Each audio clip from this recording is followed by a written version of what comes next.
Hello again, and welcome back to another edition of Bite Size Kierkegaard. My name's David. Please check below if this is your first time viewing one of these videos. It gives you a nice introduction. I won't waste time in this video, but there's some better videos below to introduce you.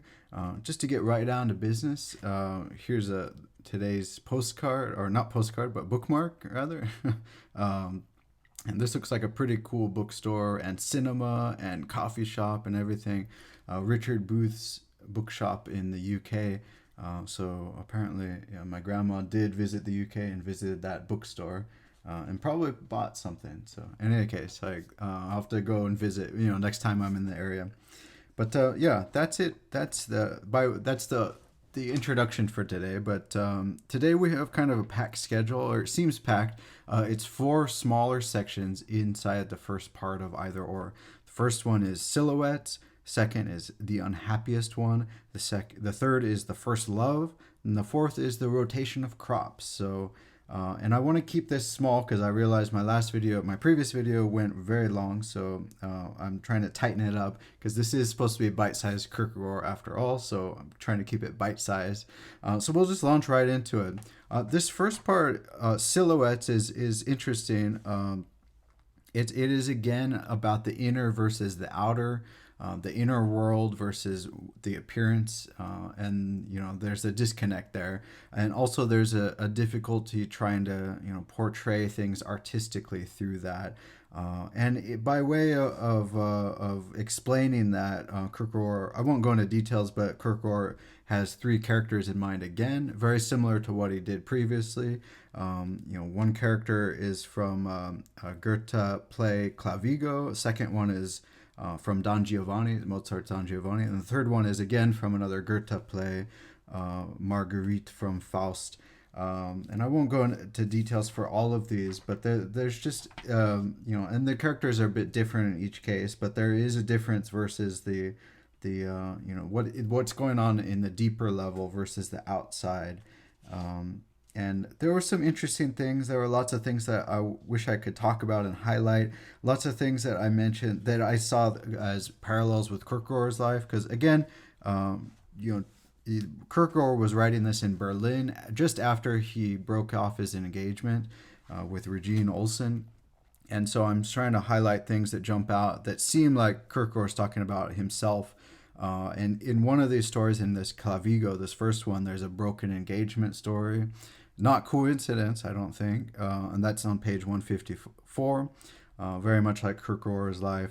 And then a few pages later on page 157, he's talking about an engagement is a possibility only, not an actuality. So breaking the engagement is not, it's not the worst thing in the world. He's trying to justify it in his mind, basically.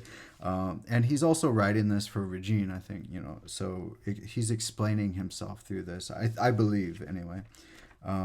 But yeah, there's talk about a veil of sorrow, outwardly quiet, but there's an inner bustling activity inwardly on page 161, he explains. But yeah, again, just the inner motion and the outer motion, and a retreat to the inner at the very end on page 186. So yeah, this is not new for Kierkegaard, of course. Like, these are common themes, and this is coming up again here. So I'm going to move on to the second section, the unhappiest one here. This one, this is kind of one that's a little funny and sarcastic a little bit. He starts with right off by saying on page 195, the happiest person is actually the one who's never been born. A little sarcastic, a little like emo there. But so what therefore is the unhappiest one? Who's the unhappiest one? Turns out the unhappiest person is someone who's not present to themselves in the moment. So what does that mean? Well, we have past, present, and future, right? It seems like to be happy, really, truly, you have to be in the present. And this came through previously in a previous video too.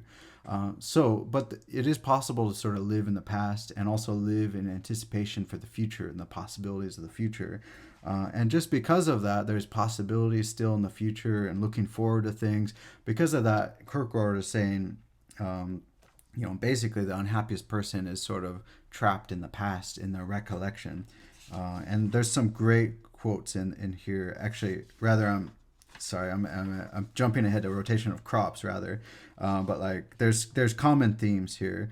But yeah, the unhappiest person is in recollection. On page 200, he says they're already dead in a way.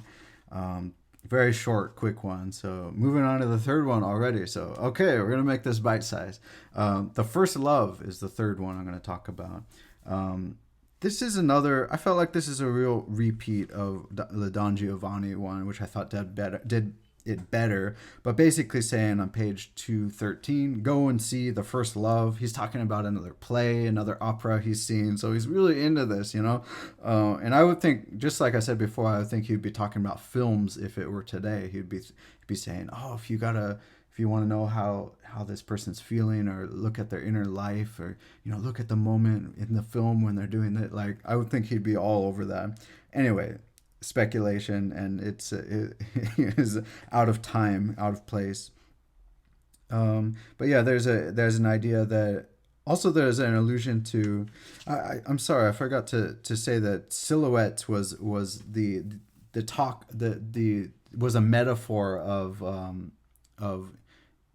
here's what's going on in the inner world, and we can't really see anything but a silhouette of it. There was a little metaphor there, and so he's bringing that up again with a shadow on page 249.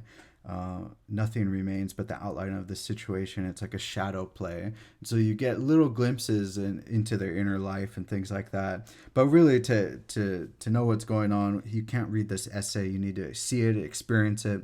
And then there's a fun little part, I believe it's on 249 unless I messed up here, but there's a talk about a philosophical artist, and he's talking about someone, this is probably based on a real person, I think it's mentioned in a footnote here, but saying that this person had so much charisma and rhetoric, and they're in the moment, and they convinced Kierkegaard of something at the time, and he went home and tried to walk through the arguments very clinically in a Hegelian type system, like let's analyze the arguments, put it on paper.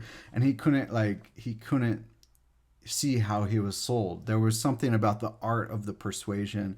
Again, that they're like the language, there's something that goes beyond the language, right? Which is the common theme of a lot of these. And now we get to the fourth one, which is the fourth section before the infamous Seducer's Diary, which I won't talk about in this video, but stay tuned for the next video. But rotation of crops this is a fun one because it's like super sarcastic, and you see a lot of Kierkegaard humor in here. He starts it right off on page 257 by saying, all people are boring. And basically, like, it's a great quote. I can't resist having to quote this here. Hold on here. It's just too good. Yeah, since boredom advances and boredom is the root of all evil, no wonder then that the world goes backwards, that evil spreads. This can be traced back to the very beginning of the world. The gods were bored. Therefore they created human beings. Adam was bored because he was alone. Therefore, Eve was created. Since that moment, boredom entered the world and grew in quantity in exact proportion to the growth of population. Adam was bored alone. Then Adam and Eve were bored together. Then Adam and Eve and Cain and Abel were bored in family. After that, the population of the world increased, and the nations were bored in mass. You get the idea. So, like, the idea is, like, there's a lot of, a lot of suffering in the world, and a lot of this comes from boredom, and a lot of the trouble we get ourselves into comes from boredom. And we think it's being alone. It turns out it's not. It's just like we can be bored together with other people. So so like there's an idea that there's a remedy in this by changing, and talk on page 163 about you can change from the countryside to the city. You can go from your country to abroad. You can go from Europe to America. And then he talks about, well, you can go star to star, and he's getting into space travel there. So he's like getting a little poetic extension there.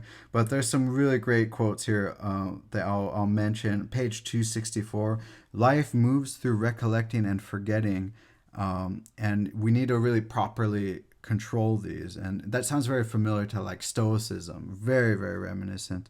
And not until hope has been thrown overboard does one begin to live artistically. As long as a person hopes, he cannot limit himself.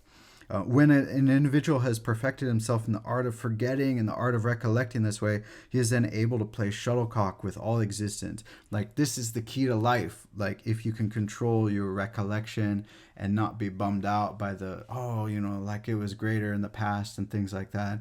Or also like being entertained. Like if we could all just forget about everything, we'd be continually amused because everything would be continually new to us, right? So like there's a problem with that recollection. It limits us, it holds us back, anchors us down. And then there's like talk at the end of this, page 268.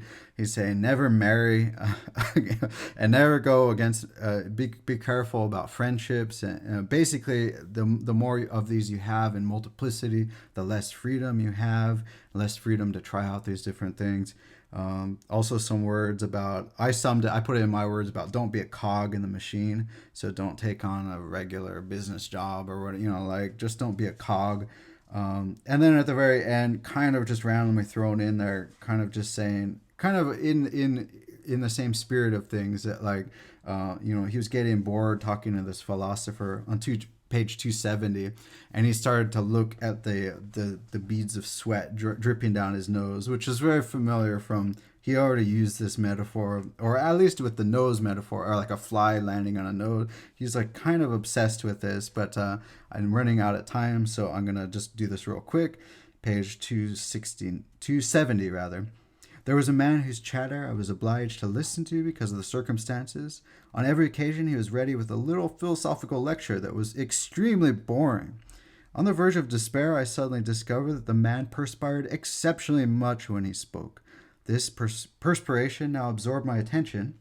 I watched how the pearls of perspiration collected on his forehead, then united in a rivulet, slid down his nose, and ended in a quivering globule that remained suspended at the end of his nose. From that moment on, everything was changed. I could even have the delight of encouraging him to commence his philosophical instruction, just in order to watch the perspiration on his brow and on his nose. So he's getting a little entertainment, even though he's completely bored out of his mind by the words. So it's that amusement, right? It's that boredom is the enemy again. So that takes us to the end of that part. And the next time we're at the end of the part one, the first book. So next time will be Seducer's Diary. I kept it short, but I did go fast, so I apologize. But there's a lot of stuff in there, but there's a little, I don't think this is the most interesting parts of the book. Seducer's Diary is a different story. And we're almost at the end of this one. Finally going to go into book 2, I hope by the end of the year. So we're going slowly through the writings, but we're making progress. So I'll see you next time. Thanks for joining me. Bye.